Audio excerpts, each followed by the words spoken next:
After months of deliberations, the former world champions have opted against sticking with current engine partners Renault and switched to Honda power. So what are the potential implications of their decision? And what does it mean for star driver Daniel Ricciardo, who is out of contract at the end of the season and was waiting to see which engine the team will choose? It all stems from Red Bull's feeling that in Renault they are not partnered with the best engine in F1's current hybrid era. In the normally aspirated V8 era, when engine power wasn't as critical to overall performance, the Renault was fine, helping Red Bull to 4 successive drivers' and constructors' championships. But Renault didn't devote enough time, money and manpower to the new hybrid engines, and consequently from 2014, they've fallen behind. That's when their complaining started and Red Bull started looking around for a new engine supplier. They drew a blanket Ferrari and Mercedes, the latter fearing what a chassis from Red Bull technical director Adrian Newey could be capable of if it had a class-leading Mercedes engine, leaving the only options of staying with Renault or going to Honda. They've stuck with Renault for the last couple of years, but the relationship between the Red Bull family and the French marque hasn't improved. From open and public slanging matches between Renault chief Cyril Abiteboul and Toro Rosso boss France tossed at last November's Brazilian GP to the repeated assertions of Red Bull boss Christian Horner that his cars lose bags of time down straights because of the power unit, it's all been a bit bad-tempered, and it's finally resulted in the Red Bull-Renault divorce. Firstly, they don't have much choice, and secondly, there are signs Honda are starting to get their act together. It's not that Honda weren't good enough for McLaren, it's just they lost faith in the Japanese manufacturer. Red Bull know that Honda overpromised to McLaren but ultimately didn't deliver it, but there have been big changes at Honda recently, both in terms of personnel and factory capability and expertise, so it's a different place than it was last year. Indeed, Red Bull, through junior team Toro Rosso, recently set Honda their own target to bring a more powerful engine to last week's Canadian Grand Prix.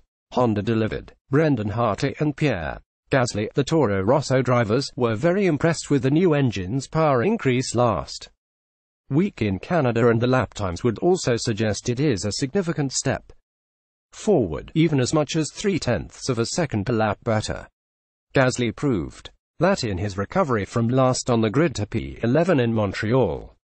There are caveats to that, though. Honda are coming from a lower base, so have more to make up, and crucially, the power units are still unreliable. The first spec 2018 engine blew up on Gasly at the first race of the season in Melbourne, and he had problems with the new spec on Saturday, necessitating an engine change before qualifying, while Hartley is also set for some penalties.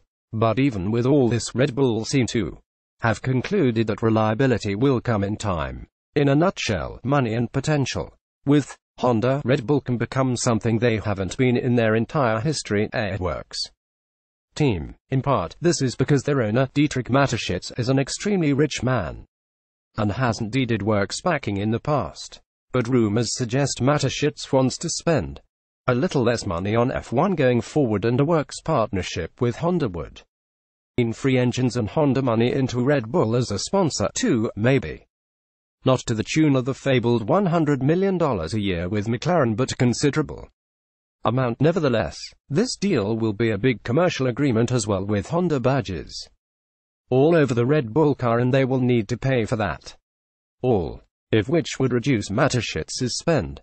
It's also an attractive link-up for Honda. Red Bull is an exciting, cool, youthful, worldwide brand, and joining a recent race and championship-winning team will dispel any lingering embarrassment in being dumped by McLaren. Anything is possible. As expected, the Red Bull-Honda deal is for 2019 and 2020, ahead of F1's new engine rules in 2021. But Honda may actually be advantaged by the new rules because they call for a removal of the MGU-H. Honda have never mastered the electricity generator running off the turbo, and a relaxation of the fuel restrictions. Recent Honda engines have always been thirsty, so looking forward, the prospect of Red Bull going into F1's new engine era with Honda power may be a much better idea than it looks now. Ricciardo finds himself in a very tricky position. Given Honda's recent history, it would be understandable if he was terrified at the prospect of having a Honda engine in his car next year, being great until it blows up and leaving him with no points. Red Bull can think about the long term, but for Ricciardo what matters is the here and now. He's proved he's ready to challenge for a championship. His problem, however, is that, rather amazingly, all the big doors seem to be closing on him. Paddock gossip suggests Ferrari bosses Sergio Marchionne and Maurizio Arrivabene don't regard the jokey Ricciardo as the type of driver and are concerned his appointment would destabilize Sebastian Vettel. For Mercedes, signing Ricciardo could attract a whole new fan base and freshen up the team's image, but it appears they prefer the quiet life with Valtteri Bottas. The question for Mercedes is what happens if Lewis Hamilton suddenly decides to leave, but Mercedes argue that if that happened, every driver would be prepared to rip up their contracts, so everyone would be available anyway. So for the time being, it looks as if the star driver of 2018 so far has no real options other than to stay at Red Bull, regardless of their engine choice, or move to McLaren if Fernando Alonso departs, a move which would be good for the bank balance but not so good for his chances of winning races. Like Red Bull themselves, Ricciardo may ultimately have no choice. They could, but why would they? They were burnt by having their own team last time, which ended in pain and embarrassment. And those events of 2008 are still pretty fresh memories. But it's certainly possible. The question is understandable, but let's just consider where McLaren found themselves a year ago. They made the decision to dump Honda for their own sanity and to keep Fernando Alonso.